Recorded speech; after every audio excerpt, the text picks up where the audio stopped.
Good afternoon এইস কিচেনের বন্ধুরা, এইস কিচেনে সবাইকে স্বাগত। আজ আমি বানাবো ব্রেড পটেটো বাইট। তাহলে চলুন দেখে নেওয়া যাক।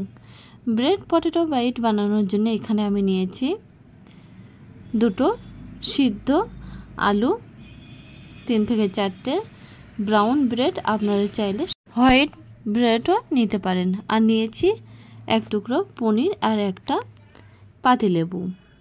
প্রথমে সিদ্ধ আলুগুলো ভালো করে একটা গ্রেটার দিয়ে গ্রেট করে নেব।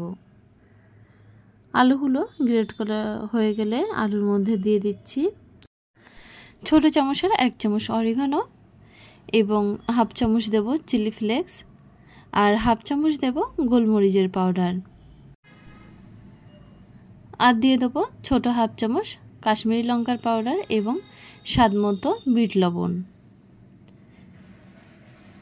আর ছোটো 1/2 চামচ ধনিয়া পাউডার, 1 টুকরো লেবুর জুস। এই সবগুলো একসাথে বেশ ভালোভাবে মিশিয়ে নেব। মেশানো হয়ে গেছে। এরপরে দেখুন ব্রেডগুলোর সাইডগুলো আমি এইভাবে একটা ছুরির সাহায্যে বাদ দিয়ে নেব। তারপরে একটা ব্রেডের উপরে আলুর মিক্সচারটা থেকে বেশ কিছুটা মিক্সচার ব্রেডের উপরে লাগিয়ে নিলাম। নিয়ে তার উপরে আরেকটা ব্রেড আমি দিয়ে দেবো। দেওয়া হয়ে গেছে। এইভাবে সমস্ত ব্রেডগুলো আমি তৈরি করে নেব। নিয়ে এরকম একটা ছুরির সাহায্যে দেখুন আমি স্কোয়ার শেপ করে কেটে নিচ্ছি।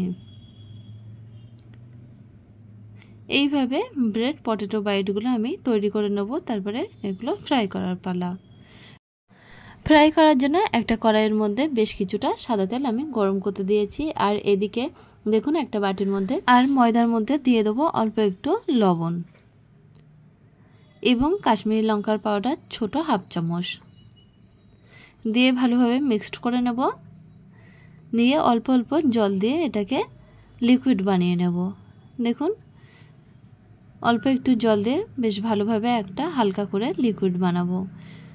তারপরে ব্রেডের একটা বাইট নিয়ে আমি দেখুন ময়দার ব্যাটারে বেশ ভালোভাবে ডিপ করে নিয়ে তারপরে বিস্কুটের পাউডারে কোট করে নেব।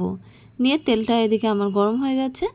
তারপরে একে একে পটেটো ব্রেড বাইটগুলো কিন্তু গরম তেলের মধ্যে দিয়ে দেবো ফ্রাই করার জন্যে।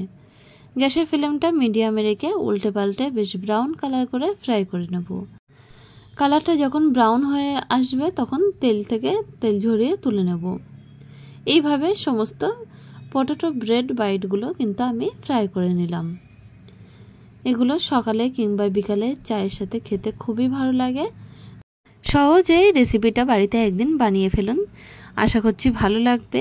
যদি ভালো লেগে থাকে অবশ্যই ভিডিওতে একটা লাইক করবেন আর আমাদের চ্যানেলটা সাবস্ক্রাইব করার জন্য অনুরোধ থাকলো।